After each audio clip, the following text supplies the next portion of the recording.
Welcome back to the most professional StarCraft 2 with the reigning world champion, the Terran of the Red, the Frenchman from Team Lakewood.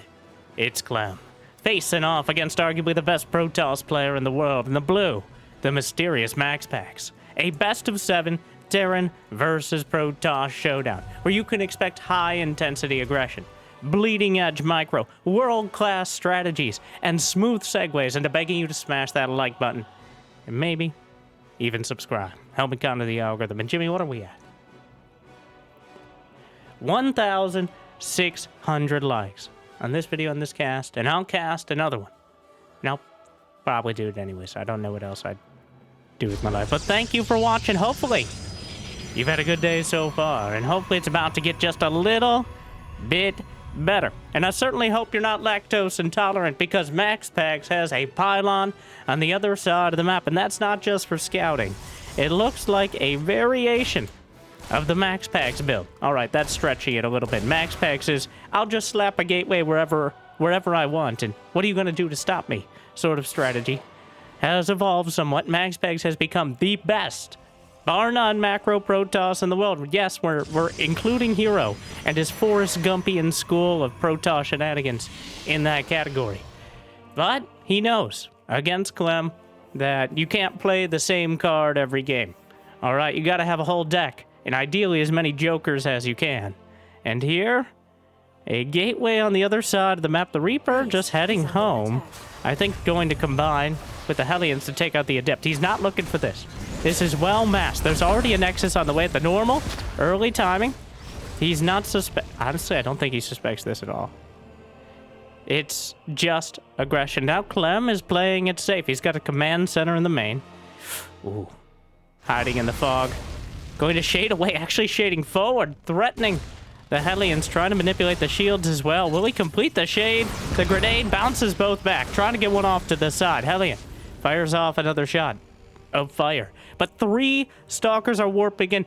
3.5-minute warp gate. He sunk all of his Chronobost into it, vacuumed up the energy, and that could be a lot of damage coming in. The command center sits down, the orbital begins, but alongside it, everything will die. The Stalker's taking damage. The Cyclone knocks out the Adept. Reaper taken out on the backside. The Cyclone's still on the high ground and is the existential threat. But Cyclone using that supply depot, but coming around the corner. And it's not just a free kill. If he's not careful, that Cyclone could easily be taken down, and with it, likely the game. Twilight Council's already behind, but MaxPax's aggression has paid dividends. The orbital command has completed. Another SCV miss rallied. Meanwhile, on the other side, the Hellion racks up 2 kills. Clem looks for whatever counter damage he can, but a second Cyclone. A whirlwind of destruction. And so far, it looks like Clem will hold the line. 2 Cyclones. Blink is on the way. MaxPax can't just give up this position. He'll just get chased across the map. And more Stalkers coming across. 6 Stalkers now. Not quite enough to one-shot the clones. Damage being done to the Marines. Another Stalker taken down. Marine shaved away. Adept taken out. Stalkers kiting forward. And the SCVs gets 1 clone, but the Stalker count is dwindling. 3 more Stalkers warped in, picks it up with the medevac, chases it back to the natural. And gonna slurp up the Marines as well, but a siege tank, a new challenger approaches. And with it, you might think he's done, but MaxPax only temporarily delayed. And just a taste. Hopefully you've enjoyed this sample appetizer of Clem versus MaxPax. Now prepare to settle in for the next 20 to 200 minutes of similar levels of aggression. Third base on the way. Adept Shade giving him limited but helpful scouting. Main base. If the Adept gets into the main, then the Stalkers can jump in there. But Link still 10 seconds out. Picks off an unlucky SCV. Adept shaved off. Clem was looking to pick up and get out with something. Trying to figure this out. I think he knows by this point it is a proxy as well. Blink is completed. MaxPax keeping... he warped in a sentry at home. I assume energy recharged it, and now has a hallucinated Phoenix. Of course, Clem, as arguably the 3rd best Protoss in the world, certainly understands the danger of Blink Stalkers. The tank for a split second on siege, and that split second will cost him stim. Denied over halfway through. And gonna go for the tech lab on the factory. Gets it even with the SCVs attempting to repair it. MaxPax, a surgical strike with the Stalkers. He's lost 6 of them so far, and hasn't gotten that much in tangible units lost tab return. But in terms of the game, he's gotten his 3rd base comfortably. He has 55 to 46 workers. He has those Blink Stalkers causing Clem to stay tucked into his base. We won't talk about that one. The emotional support field, not quite enough. But the Stalker, doing what it does best. Not stalking, apparently. He just gives up on the Reaper, gets away. Robo Bay, charge, forge, okay. And he's back for more. Reaper looking to get some kills, Clem. Using every single tool in the box, and even some that aren't really allowed there. Reaper comes in and actually gets a kill. So Clem, will he pull the boys? I think so. He knows MaxPax is comfortably on 3 bases. He does not have a 3rd command center. He's going to knock out this observer, but he's got the triple threat on the way. It doesn't get much easier from here. 3 siege tanks. 4 siege tanks. Quite a dramatic threat. Lumbering across the map, the Stalkers will dance away. And the boys! The Tacti boys are pulled. He's not pulling everything, but at least half of his SCVs are now on their way across the map. That Colossus is worth its weight in gold and minerals and then some. I feel like Colossi are relatively slim in terms of overall weight, but picks up the Marines. The SCVs are actually stuck behind, but 4 siege tanks unleash a volley of annihilating fire and takes out the sentries, which are very important for minimizing the damage here. A charge lock counterattack is set up. Clem, not even setting up any bunkers or anything of the like, has no money in the bank. He needs to get the damage done here and now. The charge lot set up for the counterattack. Does he have the numbers to stop Clem? Siege tanks in position. Marines, SCV's body block. Get down, siege tanks. Colossus falls. 1 immortal at 1 HP pounding through. The barrier is triggered yet again. And another Colossus. The immortal lives. 1 HP. 20 shields. Holds the line. And 16 SCVs fall. MaxPax holds for now. Double drop. Picked up. Clem gonna try another angle. But MaxPax, acutely aware of it, has a probe in position. Spylon warps it around in the main. +1 infantry weapons done for Clem. Nothing yet for MaxPax. Working on +1 himself, bringing some of the units back. There's no vision down the center. Terran army darting into the natural, completely uncontested. Robo won't be depowered. Siege tank in position. The immortal who lived will blast through the siege tank, draw a few more shots, and finally be taken down. Have to pay respects. But 2 Colossi on the field, extended thermal lance, fully completed, and I believe MaxPax is just a hop, skip, and a blink away from being able to take game number 1. He shuts down 1 medevac. The Marauders on the low ground. Clem darts around for the 3rd base, hitting the Nexus. That could be the blow. But there's only 1 Marauder now roasted. It's just Marines. +1 is done. And GG. MaxPax takes game number 1. MaxPax keeps the pressure on. And eventually Clem almost breaks out. But cracks under it eventually. A near perfect game out of MaxPax. I don't know what parts that he really could have done better with.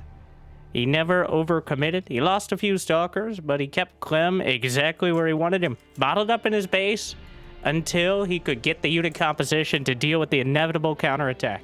But we don't just play 1 game. We play up to 7 of them. And game 1 goes to MaxPax, but we're heading to El Dorado for game 2. MaxPax in the bottom right corner. Clem in the bottom left corner. That's how it works. Shout out to my blind viewers. Kind of have to. But I was like, MaxPax in the red, sorry. But then again, that wouldn't really be relevant, would it? All right. That was so well played out of MaxPax. And Clem, being Clem, almost broke out of it.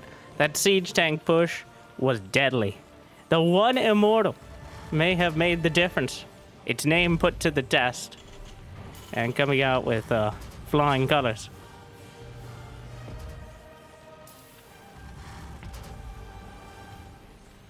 Two gas yet again, opening up the options for factory early. And if he didn't have it last game, would it have been better if he went 1 rag 6 expand? Well, remember MaxPax scouted. He scouted with the pro, much like this game, early on. And he knew Clem was going for the 2 gas, likely expanding on the high ground. So it's not like MaxPax was blindly doing this 3-gate aggression. But instead, it was a response to the what Clem was going for. So when you go for the double gas, you don't have that many units. You're kind of paradoxically vulnerable to just a brute force, hit them directly in the face sort of attack. Usually what the early cyclones and siege tanks are good against are these sort of technical timings, like maybe a few stalkers, an oracle. But against just like 6 stalkers showing up before your starport is really finished, well, that's a lot more dangerous. I wanna point out that MaxPax proto boosted his warp gate so hard it was done almost. It was not quite a minute earlier, but usually warp gate finishes around 4 minutes to 4:20 or so. But he finished it at like 3:40, which that's a whole nother unit being built or warped in. Stargate on the way.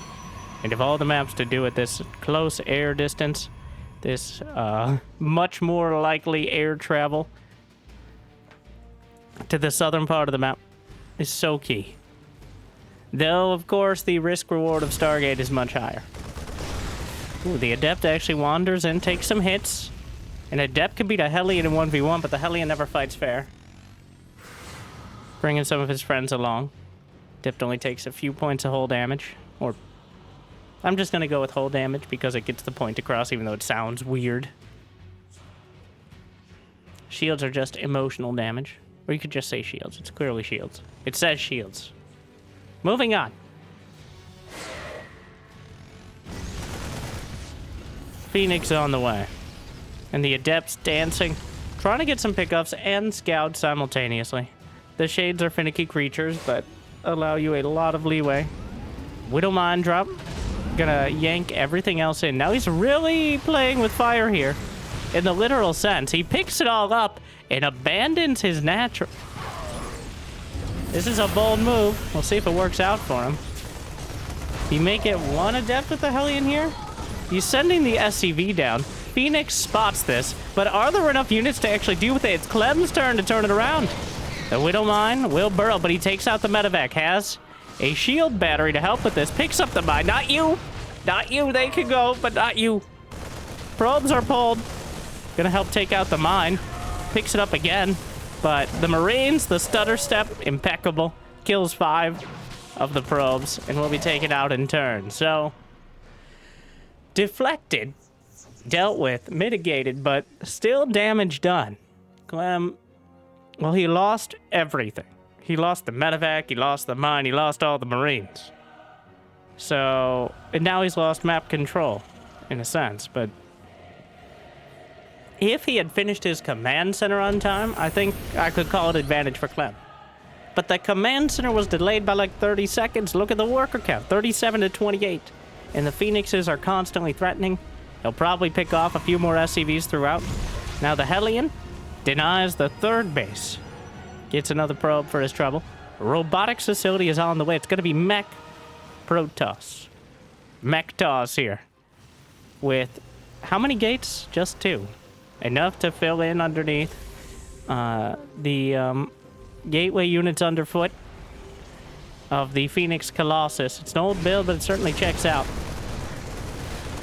Maintaining enough air superiority that your Colossi are pretty much uncontested. It is a very expensive House of Cards style build.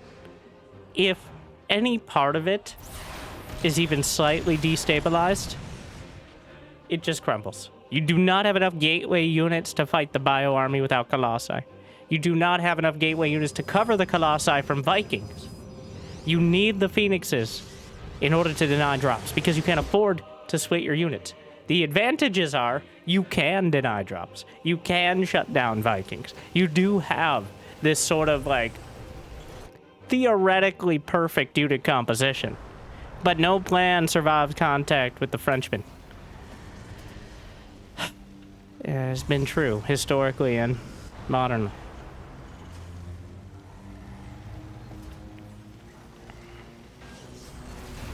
More Phoenixes on the way. The Vikings, of course, the Danish player, I'm sure, very aware of their potential dangers. Couple tactic boys on the way. Just a couple. Headed across the map to help repair, maybe some bunkers. Ooh, overtime. Billy, calm down. Don't act like the Zerg. Well, butter my biscuit. The Phoenixes get a volley off, the Vikings. Immortal triggered. Force fields optimistic. Phoenix is on top, picks up one tank, drops it right back down, picks up another, being targeted. The Phoenixes doing what they can. He's going to lose all of them. This technical, well, I think Clem comes out ahead. Almost certainly comes out ahead here. He still has Vikings. There's still a siege tank. Clem continuing to rally across, keeping the pressure on when it hurts most. Before these gateways kick in, there's only one. He picks up the siege tank for one more hit. The Immortal able to blast through another. The Vikings hit the deck. The probes are off the line. That's all he has left on the ground. A sentry. The sentries. The Vikings. Oh, it's so sad. Well, the Vikings on the ground now, pillaging their way through after murdering the workers. There's no more Phoenixes or Colossi to contest, so they'll just continue grinding through the base and the defenses. That Immortal, very bold, gets a sip of the shield battery. Another Immortal is on the way. Extended thermal lance will complete for no Colossi, which is a sad day indeed. More gateways are completing. More boys pulled for repair. But Clem does have the worker advantage now. Force field to the north side. Not sure where to go from here. A bunker is on the way. Vikings on deck. The Viking attack is at severe risk of breaking MaxPax at this point. There's just not that many units left to deal with it. He didn't have the production in time. Clem hit that weak point. Hallucinates an Archon, but the bunker will complete. The Immortal towards the third base. Charge is not done. The Zealots will slowly, dramatically charge or wander forward, be gunned down before getting a single hit off. A force field, an emotional support field will delay the death of the Immortal by about 17 milliseconds. A Liberator. Okay. Well, did you know shield batteries will re-shield hallucinations? I just saw that there. That seems like a bit of a waste of energy, but also, fun fact, I guess it sells the idea. Energy recharge. Double Immortal drop. MaxPax is going to try one more attempt to break out of this. Combat shield and +1 are about to finish. He's got charge on the way. Warps in around. MaxPax's last stand. I'm not optimistic, but I'm glad he's trying it. 4 siege tanks, 2 bunkers, 6 Vikings on the high ground, another bunker, force field. Not sure it helps more. Juggling the Immortals. Charge lots coming in. Gonna be able to blast through a couple of the siege tanks, but the Marines come down. And GG. Clem strikes back. And a decisive victory. Turns it around. Makes sure that early aggression can get the damage done. And now, we're all tied up at 1-1. MaxPax trying that very fragile build. Takes a while to come together, and Clem very aware of that. The Phoenixes, he traded the Phoenixes for the siege tanks. But losing air control made it a lot easier to end up losing the game. But we'll see as we get into game number 3, Amygdala. One of our most macro-oriented maps, though I don't think that's a defining characteristic for any of these players. Another aggressive, hard-hitting, relatively early game. They're both so good, like, using whatever tools they have. MaxPax, even when he was down and out, came up with the Immortal Prism. It was just too little too late.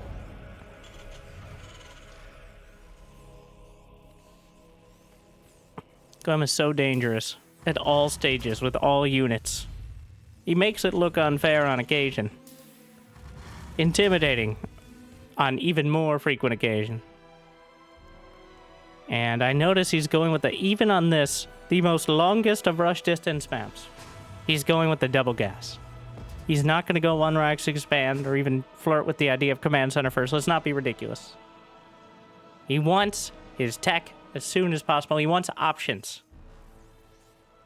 And I don't blame him.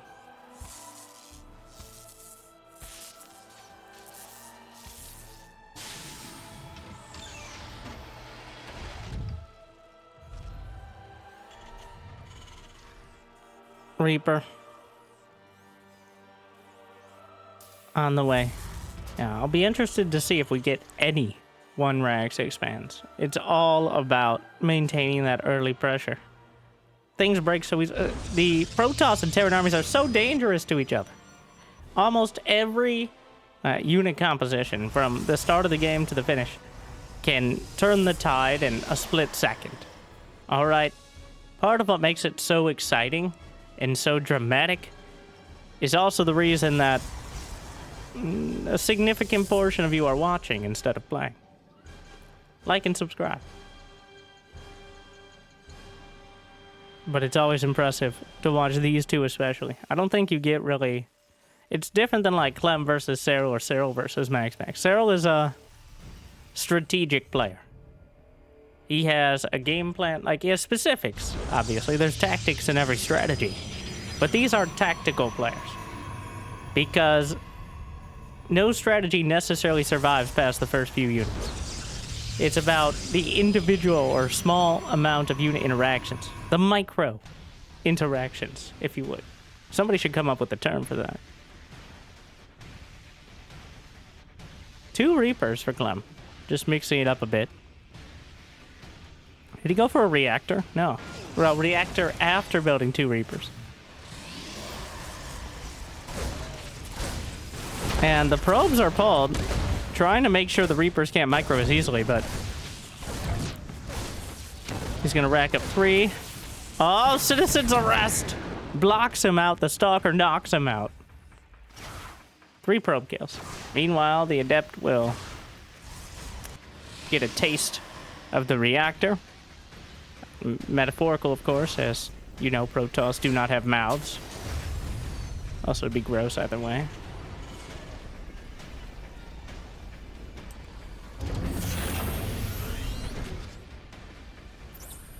Cyclone locks on. Unfortunately, the Shade already completed and was canceled, so the Cyclone finds the perfect timing between Shades to actually knock out the Adept with the Stalkers. Gotta be careful. The Cyclone can beat either one of them, but will lose to 2 Stalkers just firing at it, so. The medevac on the way as things escalate yet again. Just a straight up blink build this time out of MaxPax. Quick blink, going to be done around 4:45.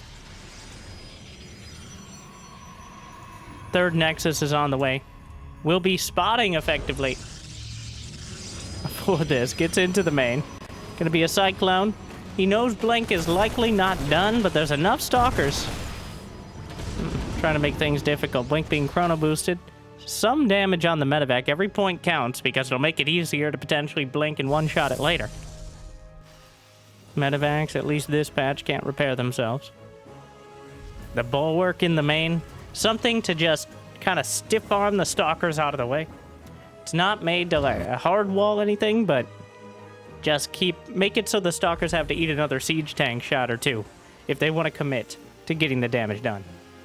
This is, I do attribute it to Clem as one of the best users of Blink Stalkers as well, but over the last year or so, kind of refining this strategy, as Blink has been the staple of Terran versus Protoss for several years now. Templar Archives. A Storm Rush. I guess it could be Archons in charge, but I think it's a Storm Rush.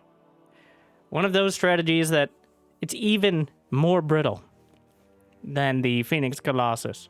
Relies on landing those storms, but the higher the risk, in this case, the higher the reward. Storm is an incredibly powerful ability, especially with the addition of energy recharge. The ability to just slap 100 extra energy onto a single unit, or shield better technically, allows you to spawn a High Templar, or warp in a High Templar, or whatever it is.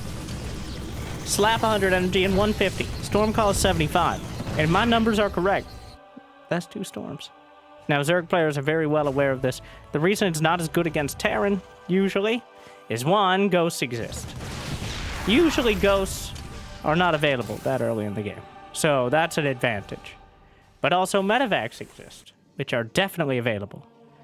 And it's unlikely... So, Storm does 80 damage. Marines with combat shield at 55 HP. If the Marine micros out of the Storm in a second or two, it will live. A Marauder has 125 HP. So, it's going to take at least 2 storms before they're really stressing out. The general idea is you need a ground army to follow it up, even more than with Colossi. So, you have to be confident, or at least you're banking on getting enough ground production before Storm is required. Because Clem is not going to just wander 20 Marines into a storm and then complain about Protoss like he's in Diamond League. He'll just switch to Protoss and then complain, as is customary. Infantry weapons level 1 completed, but I don't believe he has any vision. MaxPax has done a good job. This looks like Colossi. All right. But there is no elephant in the room. Instead, just inclement weather. And speaking of Clement, now moving across the map with 132 supply. But he's thinking, I don't know what he's waiting on. He doesn't have any upgrades complete. He's taking his 3rd base, just bringing it all together. The Observer taken out. The minimap getting a little more complicated here as both players sending out scouts to either side.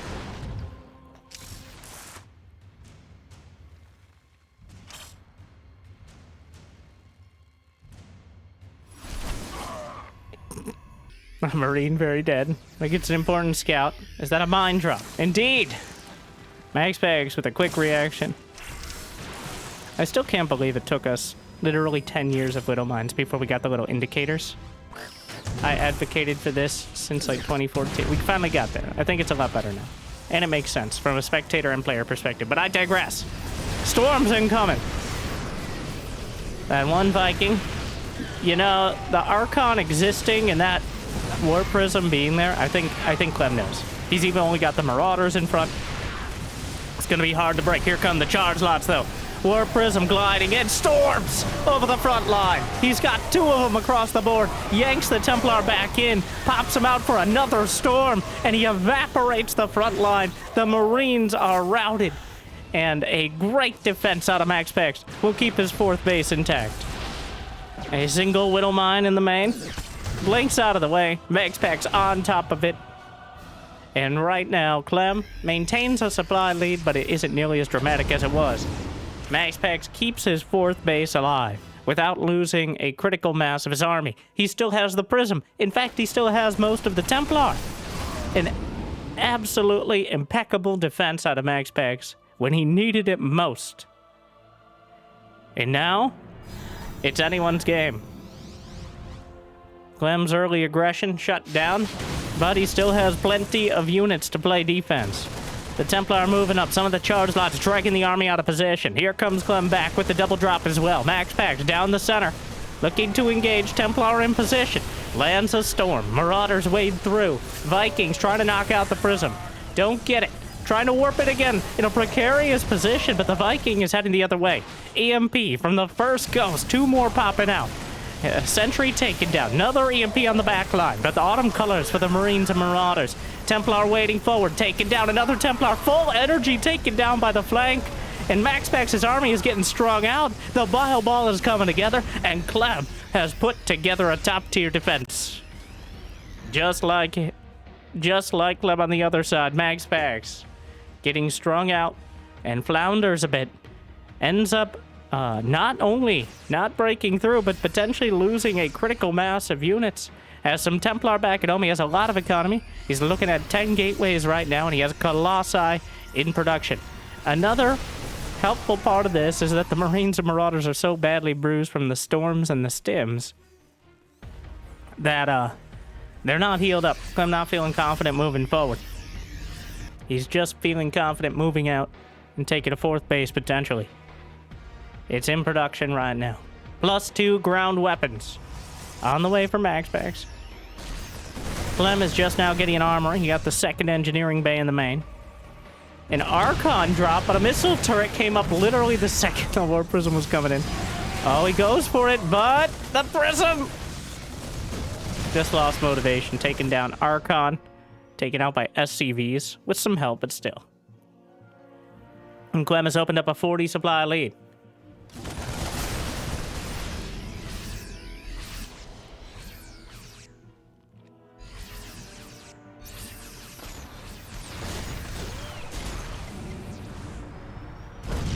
Auto turrets come out.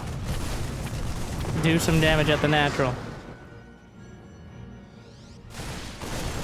Couple SCVs with the army. Not sure that's intentional. 76 to 67 workers. MaxPax working on extended thermal lance. Does Clem know? He doesn't know about the base MaxPax has now finished at the 3 o'clock. That's actually a huge deal, as he had the army to just take it out. There was no way that MaxPax is going to be able to defend it in time.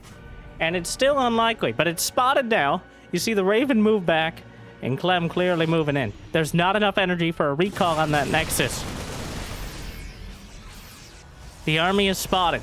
MaxPax is moving to the north side. The storm softens up a chunk of the army.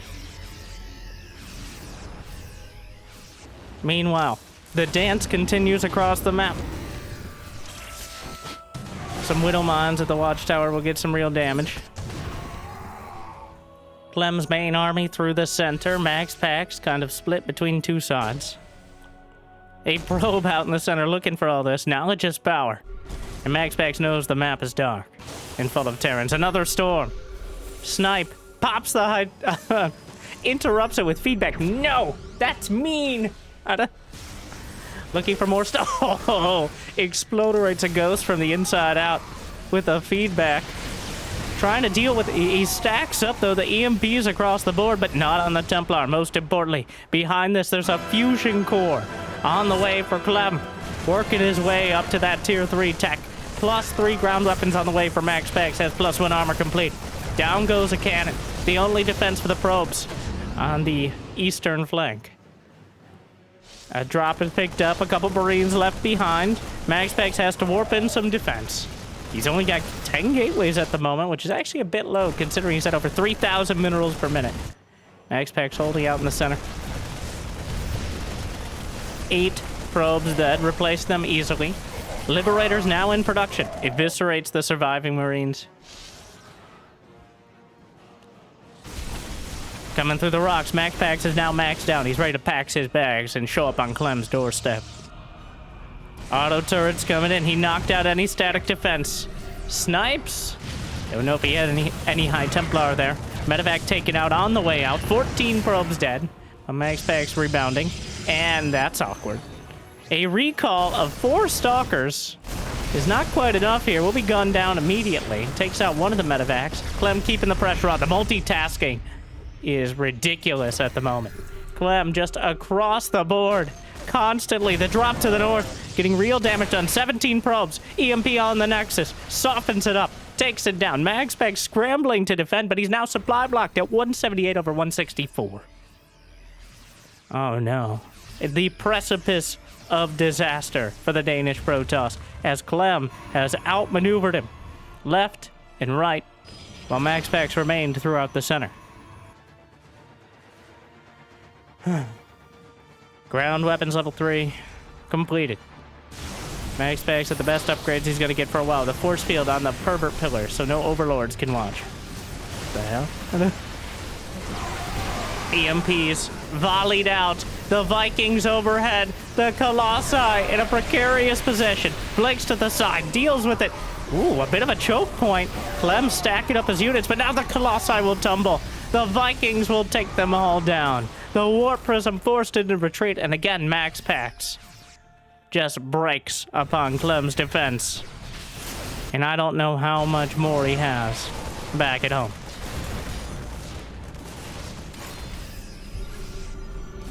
Caduceus reactor on the way for the medevac energy regen. The ghosts are across the board. EMP preemptively on the Templar. And GG. Clem with a commanding victory. And puts himself up 2-1. Wow. MaxPax playing some great defense, but couldn't translate it into any sort of real aggression. It just... every attack faltered.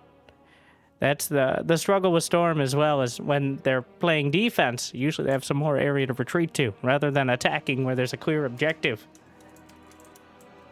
And the Colossi, not enough to turn the tide.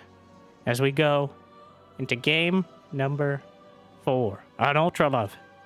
MaxPax in the top right corner in the blue, Clem in the bottom left in the red. And looking as good as he ever has. The sheer amount he's able to put out there and micro effectively. Like anyone can send out a double drop, queue it up, drop out. By anyone, I mean diamond players. Insulting some of the peak level of most of my viewer base, but still.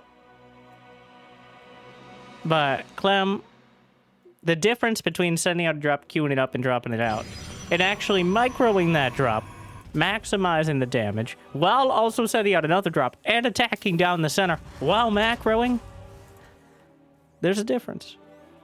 That difference a lot of the time is not something we even see, even when I'm trying to keep up as best I can to the action. But it's happening in the production tab. It's happening on the mini-map. It's happening to viewers like you, if they don't like and subscribe. Somehow. I'm not sure how, but, you know, just trust me, bro.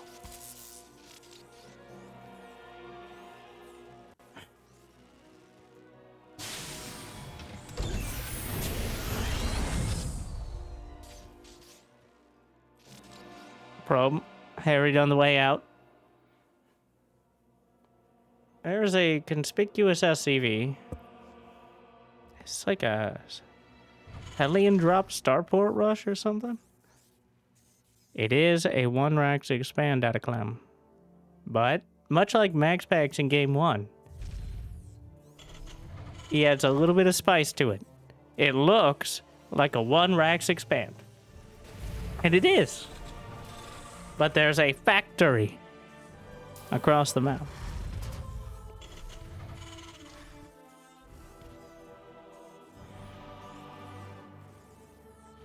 What is he trying to accomplish here?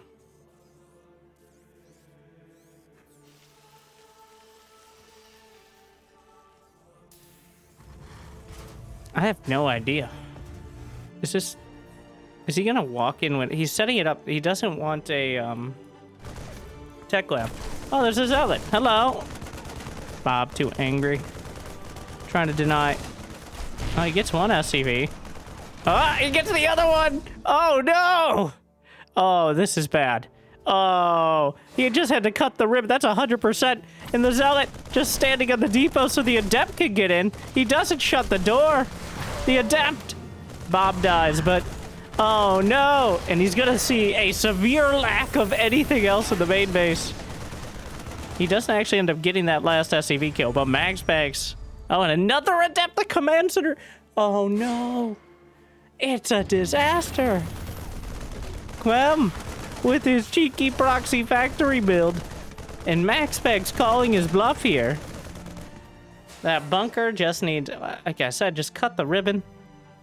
They think there was supposed to be a starport as part of this, but the starport is severely delayed. Clem has 180 gas and he just started his starport. That's clearly inefficient. Unless it's a battlecruiser rush, in which case, well, that'd be the first time I ever saw that from Clem. But here come the Hellions, lighting up the probes. A single stalker in position. This is going to be some real damage as well. But the Adept is in the main. You can't just let them in here.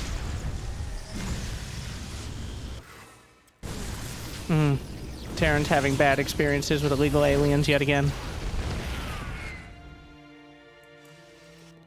So, 8 probes dead. MaxPax plummeting to a 7-8 worker lead.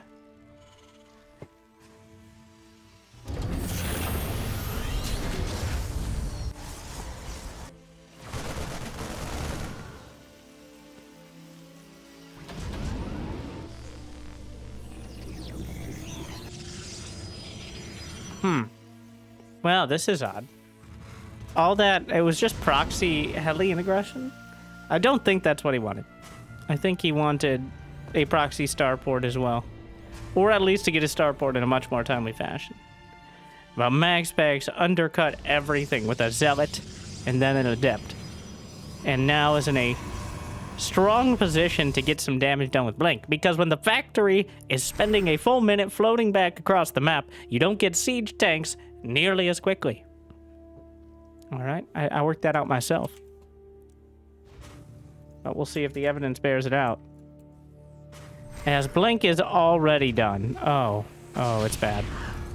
Wow, that actually... 4 stalkers. 1 gets caught in the minerals there, but he yanks it back with the prism. 6 SCVs dead. Wow, this might be over before it started. MaxPax. I'm looking for a saving grace here. There's nothing. Like, there's no counter damage. There's no tech. It's just a worse version of the same spot that Clem has been in before. The tank is not in position to deal with this. It's too far back to work around the edges of the base, though MaxPax is taking a surprising amount of hits. He's able to hit the starport itself. The tank still just jammed back there. He has the observer in place to spot this. A couple stalkers made it into the natural, but he can just blink on the tank. There we go. Blancs on 1. Goes for a second. That's actually a lot of... Oh, wait. The SCVs almost saved the day. Wow. That... He lost a lot of stalkers there. Huh. So he got the tanks, but he lost the critical mass of stalkers for the most part. Is there another tank? He's not even building any more tanks. Stalkers. Blancs on the bunker, but I'm not... he gets it. The SCVs have to be pulled yet again. He's going to keep... Okay. All right. That might be enough.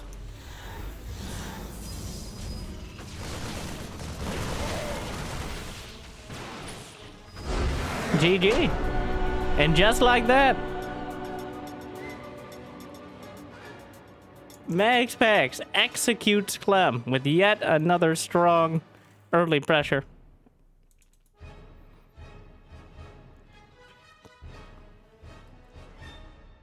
Kind of, never really got to see what Clem wanted to do with that early, factory.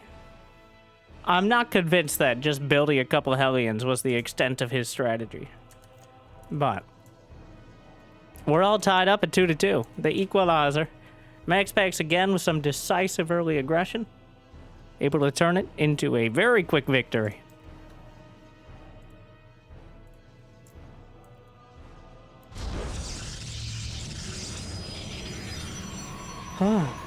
Wow.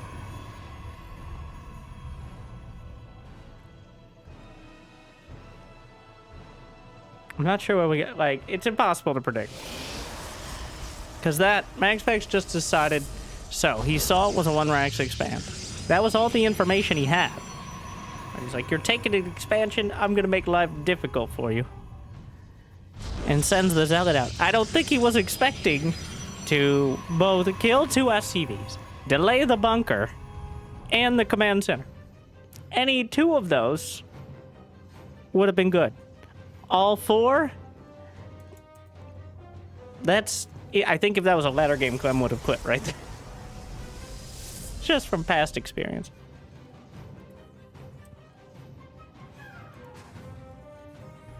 With that first probe here to suss things out and generally raise the heart rate of everyone involved.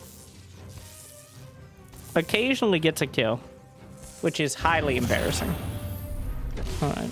That it considered like 3 generations of shame if you lose an SCV to a probe. As we play footsies with the door. He's waiting to time out what he can there as well. Trying to see if the SCV comes down and wants to build a command center. And also, occasionally you'll see a factory built close enough, but Clem intentionally building that factory back away from the front where it can't be scouted, as well as part of the potential bulwark later on.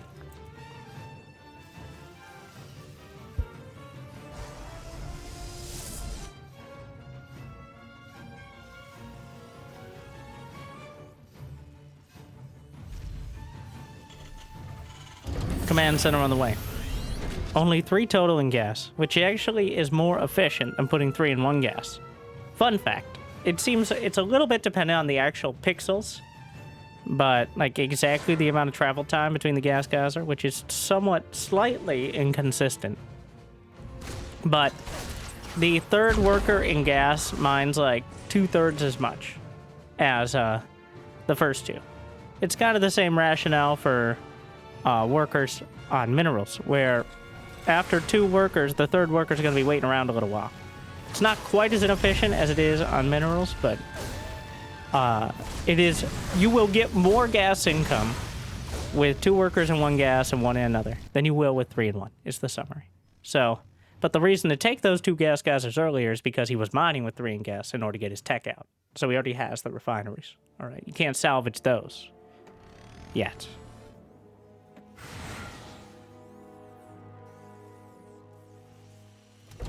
Hello?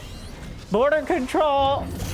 Hello? There's a strange looking man in my base. Oh, it's one of those Protoss. Well, the man who cried Protoss.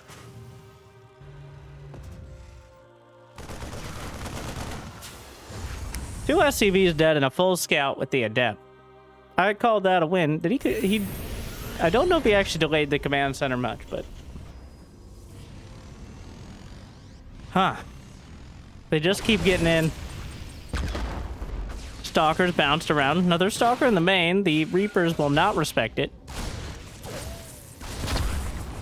Wow, perfect grenade. Bounces back both the Stalker and the Adept. He's going to get 3 probe kills and a full scout and a bunch of mining time lost.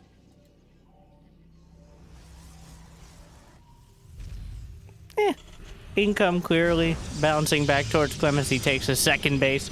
Drops some mules, but Blink is on the way.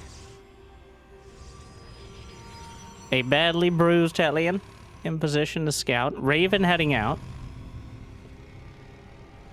Bunker in production back at home. Stalker takes out the Hellion.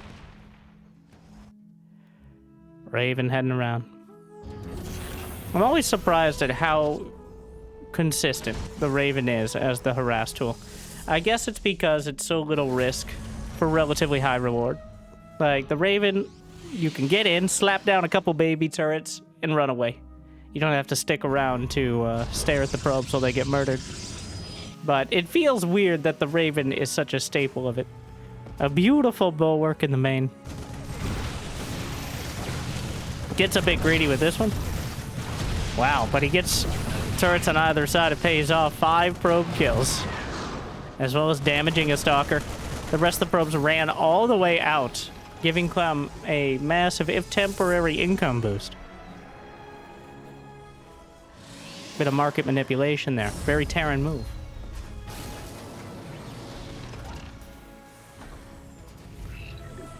Robo Bay on the way.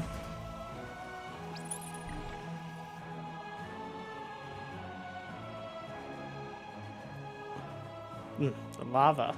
Did not expect. If only the lava rose. Which, unfortunately, there's only one race that can lift their buildings and has an entire campaign mission based around it. Though, it would be fun, but like most terrain features, seems to favor certain mechanics over others. Usually ones where you can move your buildings around easily. I think the only terrain feature that might favor Zerg and Protoss over Terran is the healing shrine.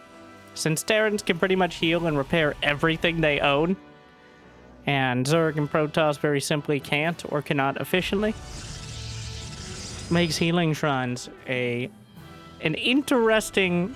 Oh, it scared me. Hey, what happened up there? Am I crazy? Did he kill an observer? Ah, okay. I saw the debris of something.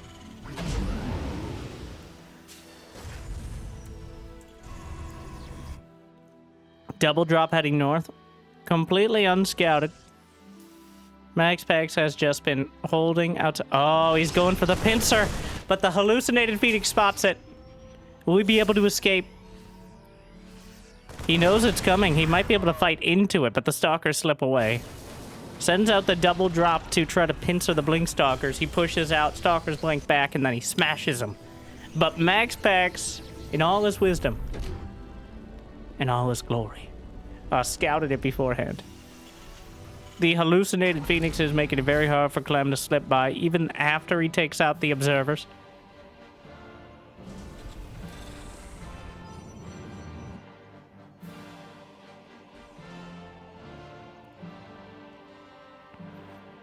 Another one is MaxPax taking that fourth Nexus.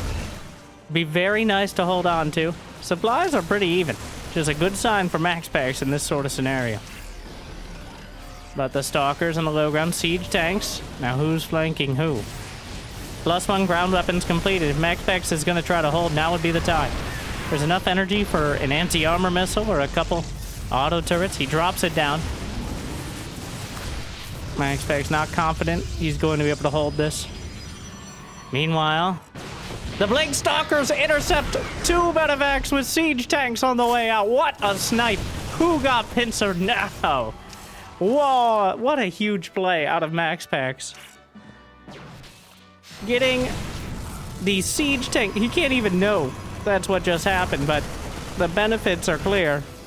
Some charge lots in the main, or charge lots in the third, where a drop in the main. Dorito dust, the main army. Anti-armor missile going to stall out the attack for a moment.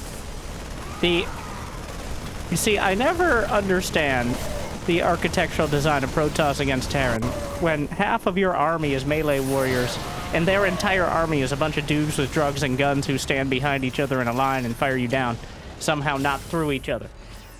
Okay. I always question making like wall-offs for that reason, but sometimes pays off. Sometimes Clem uses it against you, but MaxPax has a supply lead. He's got a Shrine to Dark on the way. And Clem is one mediocre fight away from disaster. MaxPax is at his doorstep right now. And if he goes any further, he's going to be ruining everything he knows and loves. There'll be no home to go back to. Armory and second engineering bay is on the way for Clem, indicating he thinks this game will go on more than a couple more minutes, or at least planning on it. MaxPax took his fourth base up to the north side this time around. Stalkers dueling with Marauders. Viking already in position to intercept the Prism. These two know each other so well. They've probably played a couple thousand times in just tournament matches at this point.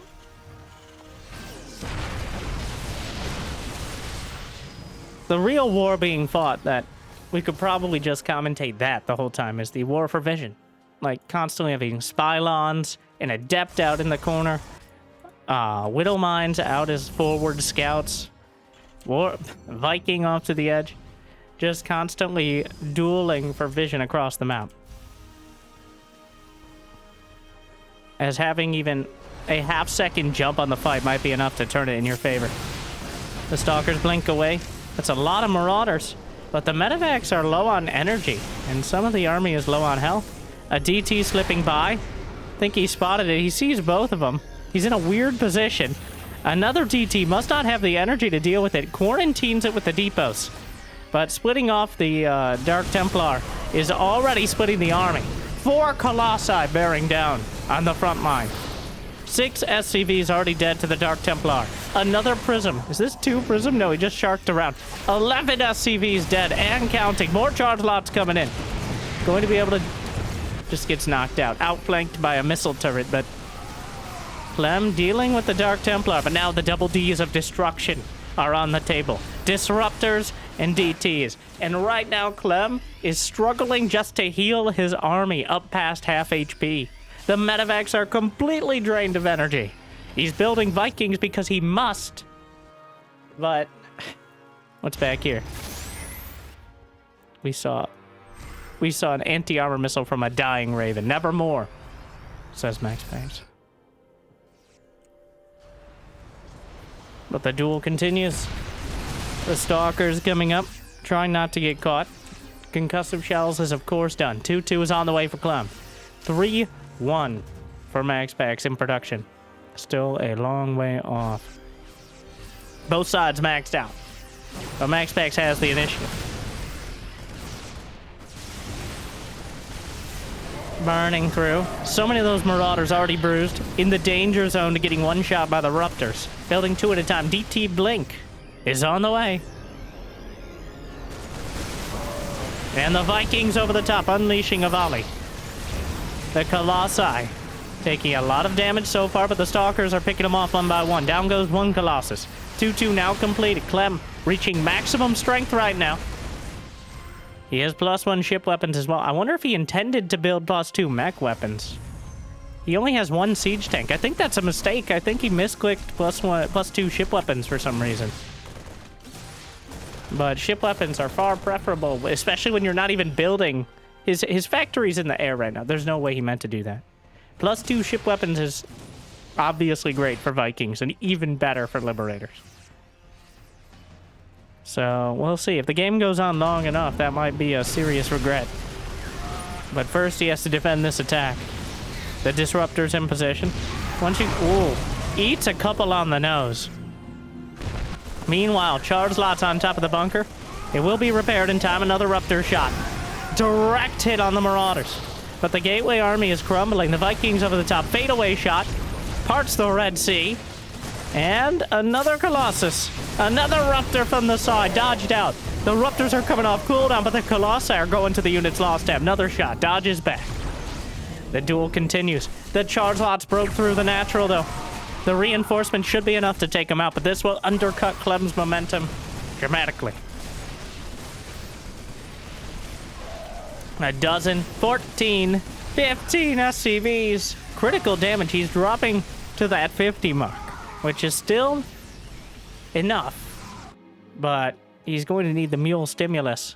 And just as he kills the SCVs, MaxPax warps in Dark Templar, which will strain the energy of the orbital commands even more. Couple disruptor shots slam into the last siege tank. Meanwhile, the Medivac's completely out of energy, wandering forward.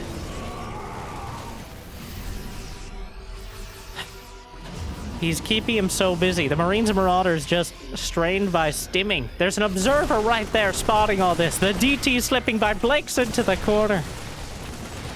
The triple drop coming in. He actually lifted into Medivacs. Oh, God. The DT.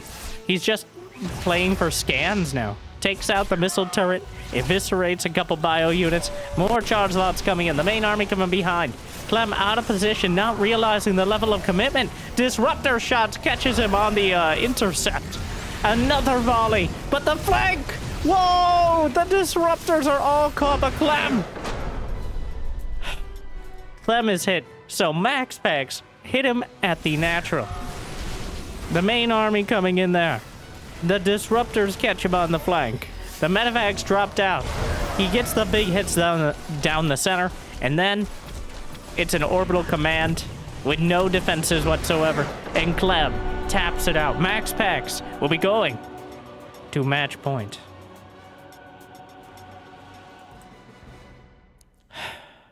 What a series. Seesawing back and forth. Constant aggression. We did have a bit of downtime on the build-up there, but now we're going in to Arrowholm. Clem down 3-2, and MaxPax just outplaying him. Both players have had some nearly perfect-looking games, and I think that one for MaxPax couldn't have gotten much better. It does not take much to turn a tiny advantage into a game-winning position, as both these players have shown.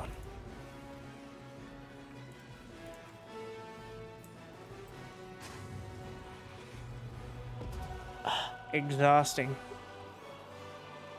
The console, I don't know what it's called when you're just exhausted from waiting sometimes. Like the hurry up and wait mentality of there's nothing happening this moment. Look, okay, wait, look at this. Clem is actually doing acceleration mining micro. I saw MaxPax doing it as well. It's only really beneficial or realistic when you have less than, and literally you're doing nothing else, but what happens, and I think this is where AI has taught the players.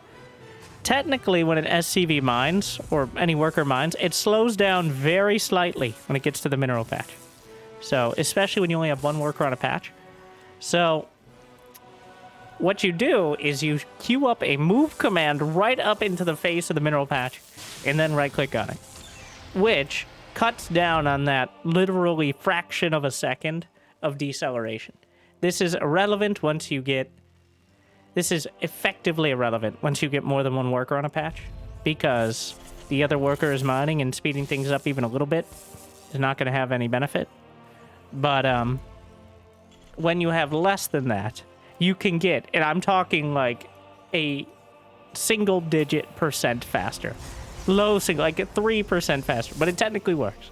There's a reason why those AI scripts, we're not talking about the deep mine sort of stuff, but like the AI bots that you can find some of the videos of, but that's what they do with 25,000 APM.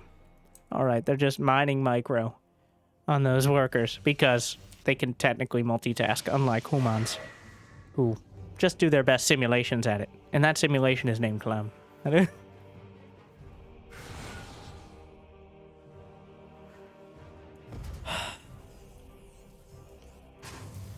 Bunker on the way. It's going to be a 1-rax expand. And he does have a ramp up to the natural. The bunker will be done. So important.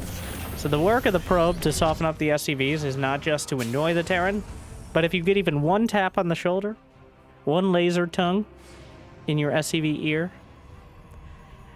then that's enough damage to be 2-shot by Adepts. Adepts do 22 damage per hit to light units, which also coincidentally adds up to 44 damage in 2 hits. And also coincidentally, SCVs and Marines without combat shield have 45 HP. Thus, 3 hits.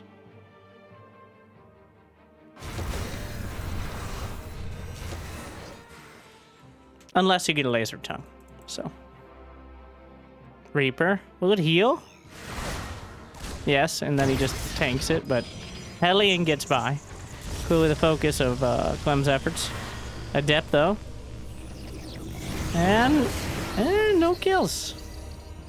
Great start for MaxPax.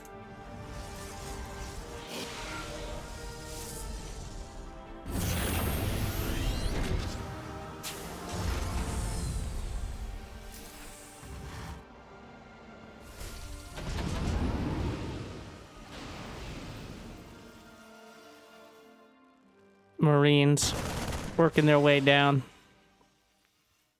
Maybe you'll be able to catch... Well, maybe this time will be the time you catch the Adepts. You gotta at least threaten it. Occasionally you get lucky. FCV freaking out. It needs to get to work, but the doors are closed. What do we have up here? Ah, the Raven. Blink. Nearly completed.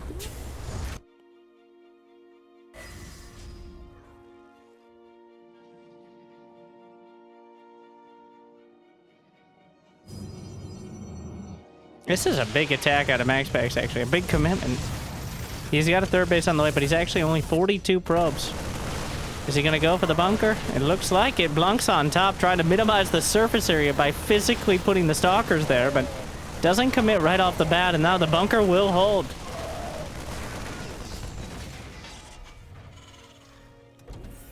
MaxPax not able to kill really any of the SCVs either. How is... This keeps happening? Unfortunately, the Adept not even close to killing the siege tank. Another auto turret before the shield battery can complete means the probes have to take a union-mandated work break, if only so they can work more in the future because they're not dead. It's quite an investment training another worker, all right.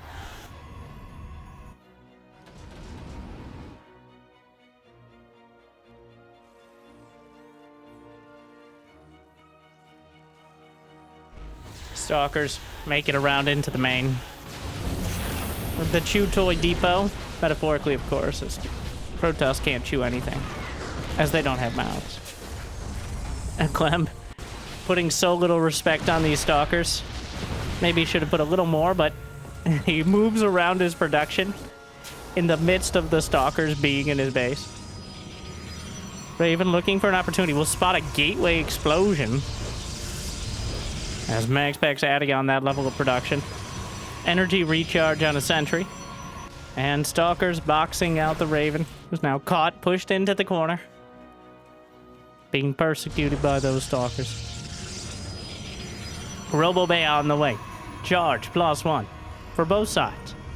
Not charged, combat shield for Clem, but concussive shells on the way, as well as double medevac as we wind up for that 2 base pressure. Barracks 4 and 5. Third command center for Clem.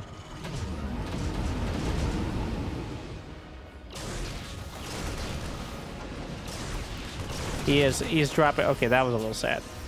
He tried to drop the Marines to intercept the hallucinated Phoenix. Well, he knew it was scouted, for one. The threat is there. The Raven managed to slip all the way back home. So now the triple threat is completed. Clam is the strongest he is going to be in comparison to MaxPax for the next few minutes. Before Extended Thermal Lance finishes, before MaxPax has a his third base well established, that is when Clem can threaten to do real damage. And he's going to be moving out to try to take advantage. There's a warp prism in position, waiting outside the natural. Just waiting to move in. The Biostims tries to catch a couple of the Stalkers on the back foot, or back feet. I think they technically have 2 of them, but let's not be pedantic. Unless you're into feet, in which case, check out my Dronely fans. Like and subscribe.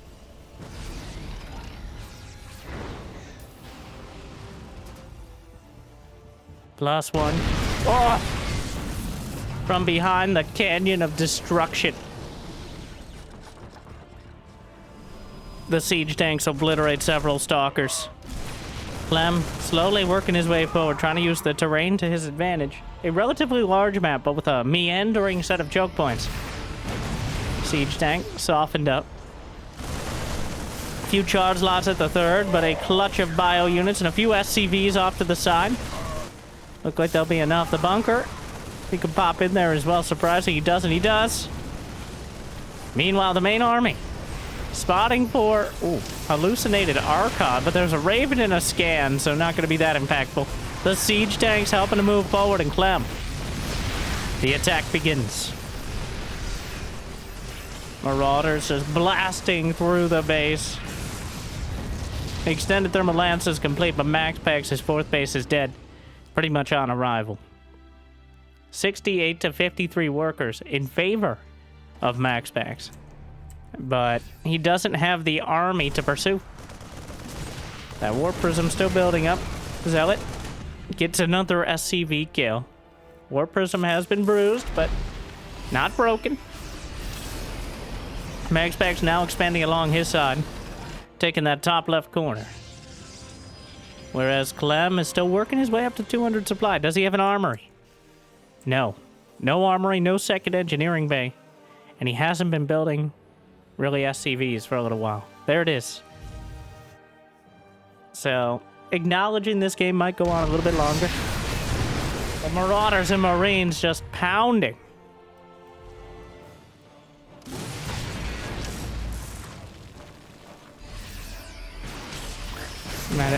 Widowmine dodged out. Scans on both of the fourth bases.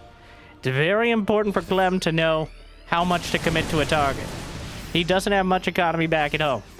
If he commits to try to kill one base that MaxPax was planning on giving up anyways, he may give up so much time that MaxPax can kind of drag himself into a winning position. +2 ground weapons about to complete for the Protoss arm. With it, an upgrade advantage of sorts. +2 versus 1-1. Very helpful for the Colossi. Oh, the probes! Precarious timing to be transferring anti-armor missile coats about half the army. Disruptor gets a chunk, but he's isolated that base. Charge lock counter is good, but MaxPax is going to need to engage this army or give up the probes. Does he just recall them? At this point, he may just end up losing the Nexus for free. The charge lots are getting some damage done back at home. Cancels the 4th command center. 4th Nexus will be taken out. Recalls the probes out of danger. Charge lots have cleared out the 3rd base. 183 supply apiece. A base trade of sorts. MaxPax still struggling to establish a 4th, but Clem has not really even gotten that off the ground. 69 probes versus 58 SCVs. A pretty nice economic advantage for MaxPax, but without a 4th base to work with, it doesn't really... It's not very significant. 2-2 is now on the way for Clem. Comes down to the army composition and engagement angle. There is no clear advantage here for either army. It just depends on how they're able to start the fight. Like, the Vikings need to be in position. There's a dozen of them. But where are they? They're headed towards the 3rd and somehow slipped by the majority of MaxPax's army. And oh no, if he just loses the 3rd base, that is a devastating position. Reinforcements will deal with the charge lots that came into the 3rd once again. And the 3rd Nexus will just be annihilated. Going to try to engage the siege tanks on the high ground, or just one. Clearing up one of the armies. Disruptors are pounced upon in Clem. Force fields will save the day for now. Disruptor shots. 22 SCVs dead to charge lots. A huge commitment out of MaxPax to put that many charge lots on the field. The Colossi intercepted. Next to no anti-air. The infrastructure is being taken down. The robotics facilities targeted. The medevacs are out of energy. Both sides doing terrible, terrible damage, but 32 probes dead. Draws the Widowmine hit into the siege tanks. Takes down both. And the Marine Marauder army is badly bruised. It only has 2 medevacs with no energy to try to save it. He's literally just right-clicking on gateways. He could go for the forge. He gets the pylon, gets the forge, gets the medevacs, and gets out. Clem guts the economy, smashes the infrastructure, and takes out key portions of the army. MaxPax committed so much on the other side of the map, he didn't have enough at home to defend, and now he has very little home with which to defend. The army trying to chase it down, might knock out yet another medevac from the sky. 123 to 101 supply, but MaxPax down to 33 SCVs. No, 0 SCVs and 33 probes. Even worse. Dark Shrine for Desperation Templar on the way. The one thing that might be able to turn it around. Dark Templar have changed many games throughout the history of StarCraft 2 at every level. There's still disruptors. He fires a shot, easily pops one, gets two. There's only one remaining. And without that +3 weapons upgrade, Clem now has the advantage. He's got 2-2 versus 2-1. Disruptor shot. That's... Oh, he just kills the Ruptor. Emotional support field. Where are the DTs? Just a few more charge slots warped in. Another disruptor. The charge slot's trying to act as something of a force field, but double the supply. It's not enough. The army going to be chased down. GG. Clem ties it up, and we're going to game number 7. Well, are you prepared to go all the way? Because here we go. Again, Seesaw's back. We're going to Talisman. Our game 7 map. The ace match.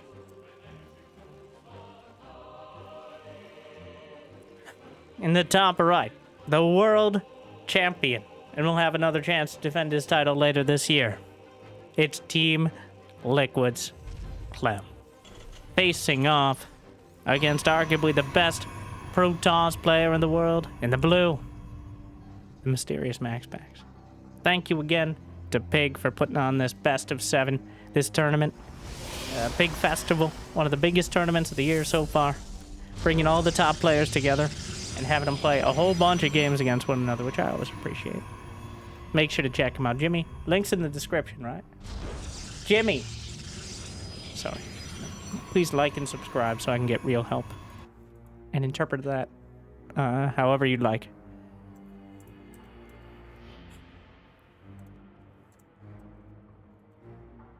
Here we go. Talisman, kind of unsurprising as a Game 7 map as well. A community map, worker-only paths, mineral walls, rocks in odd locations, engineering bays, and more regular ones, but also still very annoying.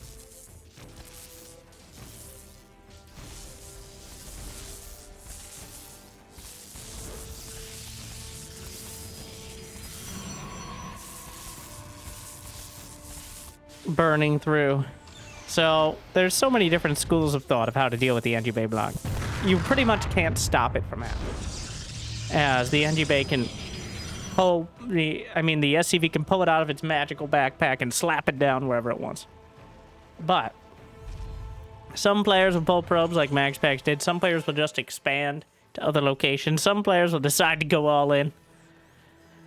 Some players just build a zealot. MaxPax takes the most straight edge standard option. Not too surprising.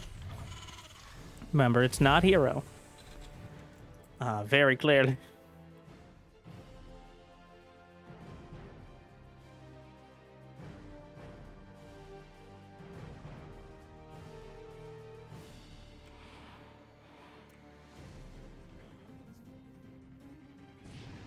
Reaper sneaking around.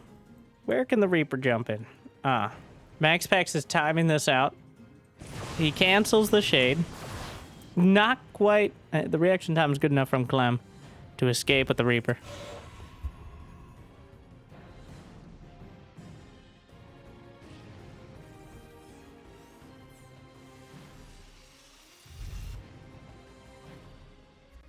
Of course, both these players have it timed out so perfectly.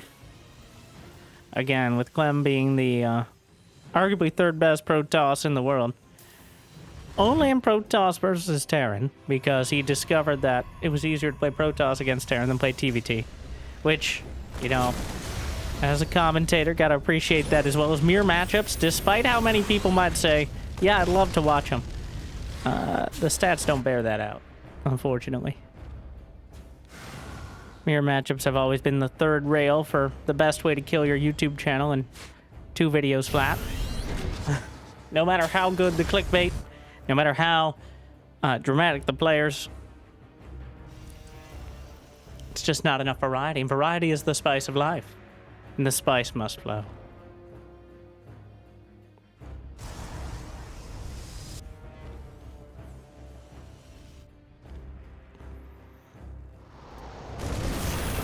Enough Marines on the high ground. We're looking at the Medevac Hellion play up against Blank. The aggression has calmed down after a few games. Both players kind of falling back to builds they're clearly more comfortable with rather than risky it all on the first 5 units.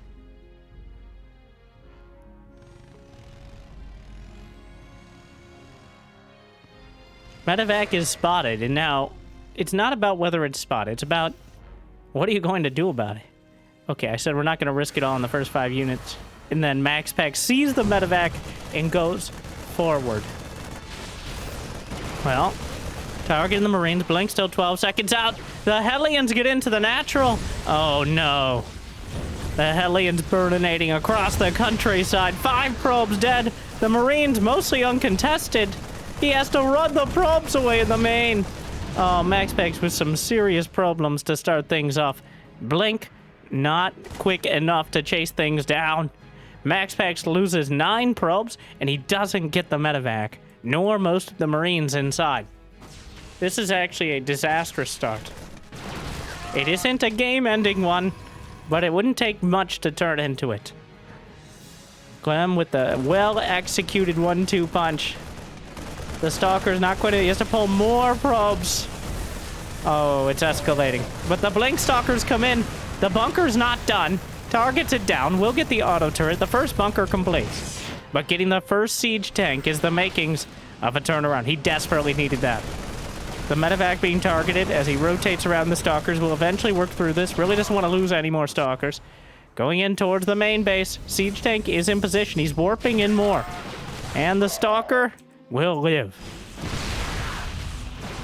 Meanwhile, the Blink Stalker aggression in the main. The tank is not quite in position. The Warp Prism spotting for it. He's trying to actually get the starport. But working against the mineral patches on the low ground can juggle some of the Stalkers away. A Viking is on the ground right now. The SCV's pre-pulled. He actually blinks in, but the Bulwark showing its value as the siege tanks lay into the Stalkers here, and he has to juggle the rest back. He's determined a Viking on the ground is worth 2 in the air.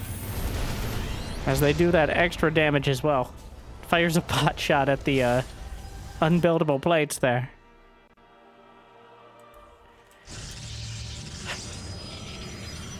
MaxPax cutting very close to enough damage, but not quite there yet. There's 2 siege tanks. That's too many. Maybe if the Stalkers were not in a perfect concave for the siege tanks to smash. He knows he needs this damage. Like, it's odd that the Vikings are actually on the ground, but they do plenty of it. They are great. They beat Stalkers 1v1. On the ground, obviously. So he's trading the idea he might pick off the Warp Prism for the guarantee of having a lot more damage on the ground. MaxPax, a clear kind of desperation to his moves here. But if he finds an angle, he can turn it. But the damage by Clem, he needed it most. Game 7. And he found the most damage he's gotten with that early pressure in any game so far this series. And MaxPax now fighting an uphill battle against units that are great on the high ground. Templar Archives will be the choice. Double bunker. Holding it down for Clam.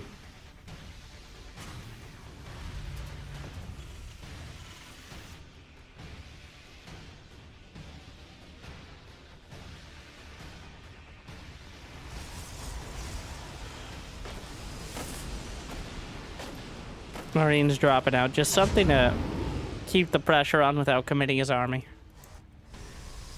If MaxPax had his Stalkers back at home, this could be... It could be shut down easily, but... Oh, no, not the Prism! It's a disaster. That was best case. He's gonna have to rebuild it. You can't really use Templar without the Prism at this level. Yeah. Immediately rebuilds the Prism. Clem knows he has the advantage now, and he's very, very happy to use it. The grenade hits every single Stalker somehow.